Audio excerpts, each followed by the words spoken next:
Warning: this video contains bone-crushing punches, Tweety Bird-inducing spinning wheel kicks, and flat-lining power that sent shockwaves through the MMA world. Joe Rogan's probably still talking about them. So here are the scariest MMA knockouts in history. Let's hop in the Wayback Machine for an excellent adventure. No, not with Bill and Ted. We're going back to 1996, UFC 8. Gary Big Daddy Goodridge versus Paul the Hitman Herrera. With no gloves and hardly any rules. Do you know what they used to call MMA? They called it NHB, no holds barred. I mean, check out the Big Daddy. Dude is wearing a gi. MMA, I mean NHB, was all about stylistic matchups back then. Karate versus boxing. Pit fighting versus pit fighting. Damn, these men were savages. Goodridge was primarily a kickboxer. Herrera was a wrestling machine. It was a classic battle of stand-up versus ground game. Matchups we've gotten familiar with today.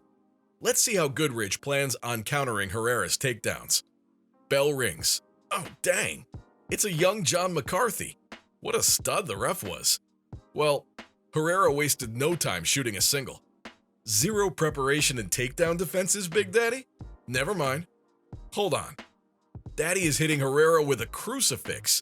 And that's a lot of elbows to the face of Herrera.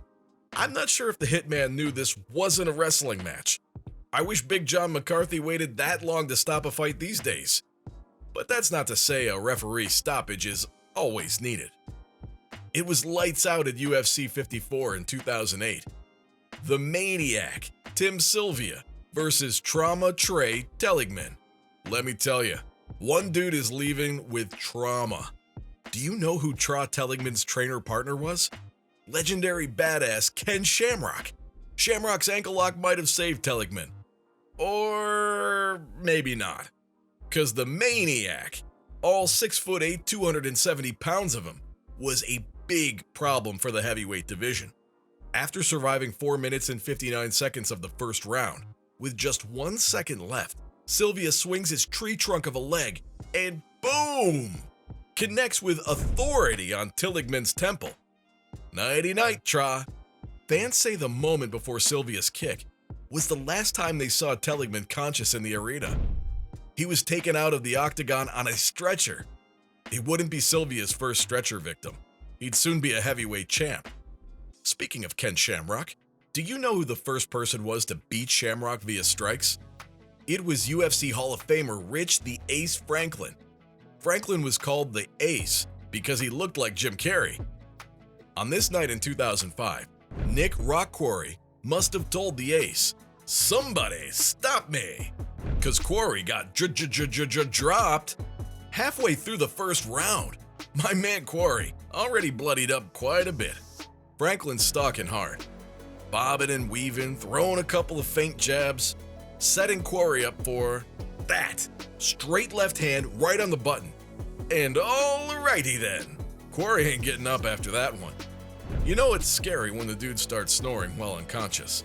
Speaking of scary, do you know the first fighter to hold 2 belts simultaneously from separate major organizations? A man who beat our Jim Carrey lookalike, Dan Hendo Henderson, for UFC's first triple-digit pay-per-view, UFC 100. Dana White pulled out all the stops. The card included 2 championship bouts and a fight between 2 Ultimate Fighter coaches, Dan Hendo Henderson and the Count Michael Bisping. Leading up to the bout, the British MMA star Bisping, hoping to capture US fans, used his gift of gab to get under Hendo's skin. It wasn't Bisping's wisest decision. After 1 round of feeling each other out, Bisping felt like he could get more aggressive. Another mistake from the Englishman. Roughly 3 minutes into the second round, Hendo said, with one of the best right hooks in MMA history, "Sit down and shut up."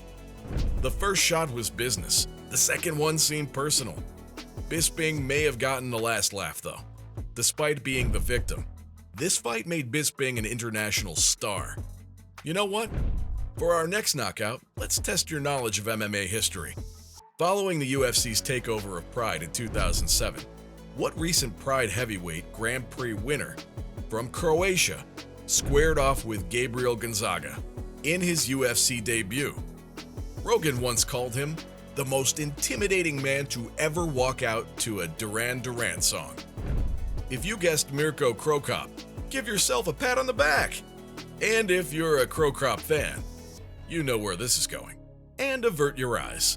Late in the first round, the heavy underdog Gonzaga does to Cro Cop what Cro Cop had been doing to people for years.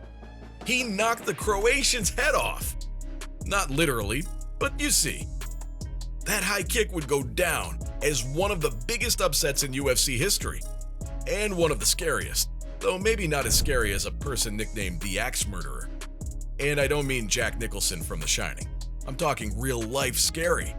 Of course, it's Wanderlei Silva, and in 2004, the only man that was equally as terrifying was Quentin Rampage Jackson.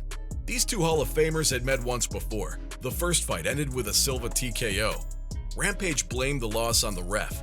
Rampage vowed to get his revenge in the second match. In front of a sold-out crowd in Japan, he got his chance.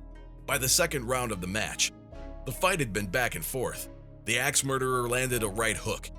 The dazed and confused Jackson was wobbly. Silva went in for the kill. What follows is one of the most grotesque, most punishing clinch sequences you'll ever see. Knee after knee, direct hits to Rampage's skull. One final blow sends Rampage out of the ring, unconscious, bleeding profusely. Maybe the third time's a charm for Jackson. Our next knockout is every fighter's dream. Only one has ever pulled it off. We're speaking of the legendary spinning wheel kick. In 2012, rising Brazilian star Edson Barboza squared off with English contender Terry Edom. 3 minutes into the third round, Edom walks into the scariest, most unbelievable knockouts ever. Barboza is like the Karate Kid, Ryu from Street Fighter, and Johnny Cage all wrapped up in one. Edom had no idea what hit him, and probably didn't know for quite a while. The dude got hit so hard, he was frozen in time. Have you ever heard of a fighter named Akihiro Gono? Goes by the nickname The Magic Man. Gono co-stars our next scary knockout. The title of this knockout? Gono is Gono.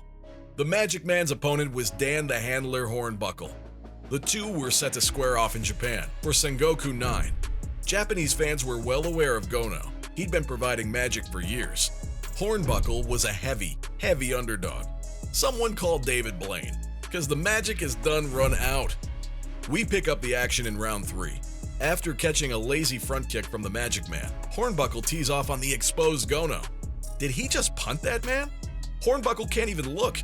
Can I fit one more joke about magic into this knockout? I guess the magic finally ran out for Gono. So from spinning wheel kicks to Tweety Bird inducing power, this was the scariest knockouts in MMA history.